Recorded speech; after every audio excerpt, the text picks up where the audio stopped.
Assalamualaikum warahmatullahi wabarakatuh. Perkenalkan, nama saya Farel Ahmad Fauzi dengan NPM 100703031181115. Izinkan saya mempresentasikan hasil skripsi saya dengan judul Evaluasi Kinerja Angkutan Kota K02.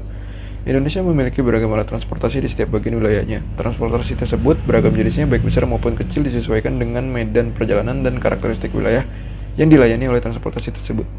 Salah satunya adalah Kota Bekasi yang memiliki 78 trayek angkutan perkotaan, diantaranya adalah angkutan kota K02 yang melayani perjalanan Terminal Bekasi hingga Plaza Pondok Gede dengan melewati kawasan padat permukiman penduduk serta kawasan perekonomian Kota Bekasi. Berdasarkan latar belakang yang telah diuraikan, rumusan masalah dari penelitian ini adalah kinerja angkutan kota K02 dan penurunan jumlah angkutan kota. Tujuannya itu mengidentifikasi kinerja angkutan kota K02 yang kemudian dilakukan evaluasi berdasarkan standar pelayanan angkutan perkotaan yang dikeluarkan oleh pemerintah. Kemudian manfaatnya adalah sebagai masukan kepada pemerintah berupa hasil evaluasi kinerja yang dilakukan berdasarkan regulator dan pengguna untuk dijadikan bahan pertimbangan dalam menyusun suatu kebijakan. Landasan kebijakan yang digunakan adalah Keputusan Direktur Jenderal Perhubungan Darat dengan nomor SK.687 AJ.206-DRJD-2002 tentang pedoman teknis penyelenggaraan angkutan umum. Untuk pendekatannya menggunakan metode pendekatan deduktif dengan sudut pandang dari dua sisi, pengguna dan regulator.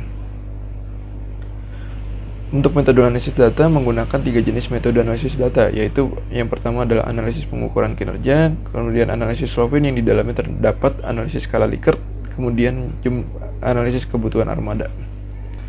Untuk metode ambil data berawal dari observasi kinerja lapangan, kemudian wawancara pengguna yang kemudian dilakukan triangulasi sebagai wujud validasi yang baik.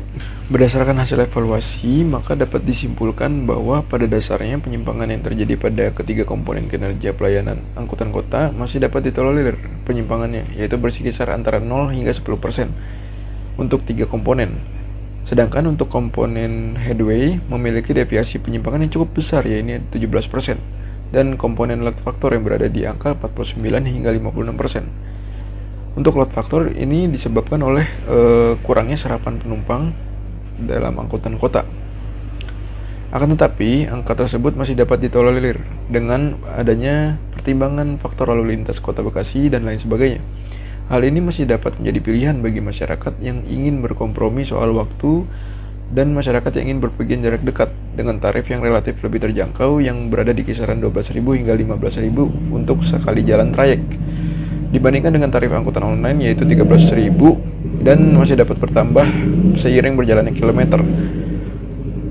Penyesuaian waktu tunggu dan headway time agar dapat mencapai standar tentu dapat meningkatkan lebih banyak penumpang potensial, mengingat waktu untuk menunggu angkutan online adalah 5 menit, sedangkan standar pelayanan angkutan kota adalah di bawah 10 menit.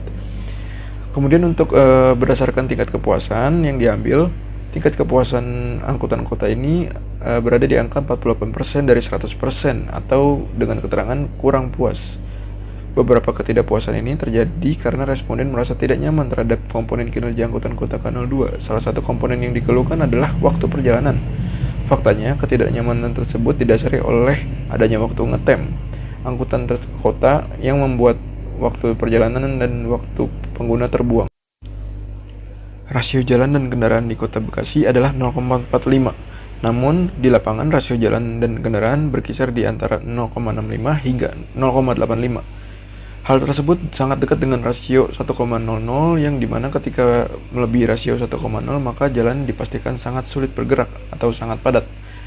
Pembangunan jalan membutuhkan anggaran yang cukup besar untuk jalan yang tidak seberapa. Terdapat opsi yang lebih terjangkau yaitu dengan memberdayakan angkutan umum yang berkonsolidasi. Berdasarkan analisis skala Likert yang berasal dari kuesioner yang disebarkan dengan metode random sampling, bagian pertanyaan tambahan terdapat preferensi masyarakat terhadap penggunaan angkutan umum.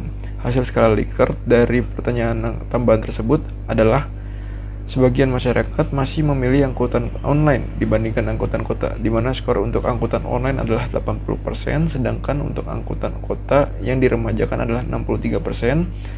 Sebagian lainnya menyarankan untuk mengganti moda angkutan tersebut dengan bus 3/4 dengan skor 79%. Maka opsi inilah yang dapat berpotensi untuk mengurangi rasio jalan dan kendaraan tanpa melebarkan jalan secara besar-besaran dan memungkinkan untuk menekan anggaran pembangunan bagi pemerintah untuk jangka pendek atau jangka panjang. Penambahan armada memiliki dua sisi, yaitu sisi positif bagi masyarakat dan negatif bagi operator angkutan kota. Maka perlu adanya penengah di antara kedua permasalahan ini.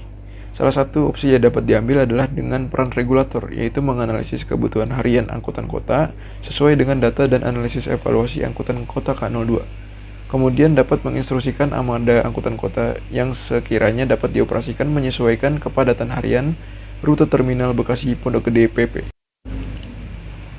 Sekian presentasi skripsi evaluasi kinerja angkutan kota K02 dari saya. Mohon maaf apabila banyak kesalahan. Wassalamualaikum warahmatullahi wabarakatuh.